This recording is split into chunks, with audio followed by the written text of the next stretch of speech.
Barbara Azam's got very quick feet. 4 runs, nicely played. Edged again. And this one again will race to the boundary. This one off the bat of Barbara Azam. Kevin Green takes up a lot of room in the gully, but unable to contain that one. Short. Oh, that was close. Pulled away. Nicely worked. A little bit of width. Paddles that away. Runs off the face.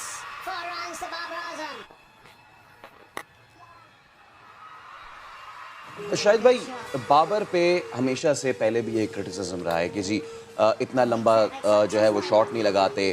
उसके बाद हमने देखा कि उन्होंने अपने आप को transform किया और क्या ही कॉन्फिडेंस है कप्तान बाबर का। अब हम देख रहे हैं कि बाबर शुरू में स्टीयर अलोंग कर रहे हैं, उसके बाद जब अपॉर्चुनिटी आती तो उसके बाद फिर लंबी हिट भी वो लगा रहे हैं। अगर बाबर को देखा जाए तो शुरू में मैंने ही ये बात की थी कि एज अ कैप्टन इसके ऊपर कहीं प्रेशर बहुत ज़्यादा ना आ जाए। इसकी अपनी परफॉर्मेंस और अपनी कप्तानी करना कोई मजाक तो नहीं है, लेकिन उस लड़के ने हकीकत में जल्दी चीज़ों को सीखा, अडॉप्ट किया चीज़ों को और उसी तरह डिलीवर करने की कोशिश कर रहे हैं। और इस वक्त जो बाबर खेल रहा है ऊपर से जो वो लेके चले बाकी जितने भी प्लेयर्स हैं उसके अराउंड खेलते रहें, वो अपनी बैटिंग करते रहें, लेकिन एक प्लेयर हमें चाहिए इस ड्रेसिंग रूम को किस तरह मोटिवेट करना है सारे प्लेयर्स को। तो उस लड़के के अंदर वो टीम मैन है, वो बेसिकली टीम मैन है। सबसे अच्छी बात जो ये है वो ये है कि विकेट का ना गिरना। अगर आप 35 रन 40 रन करते हैं और आपकी विकेट नहीं गिरती और आपके पास स्ट्रेंथ बैटिंग पावर हिटर्स हों तो आप कवर कर जाते हो बाद में।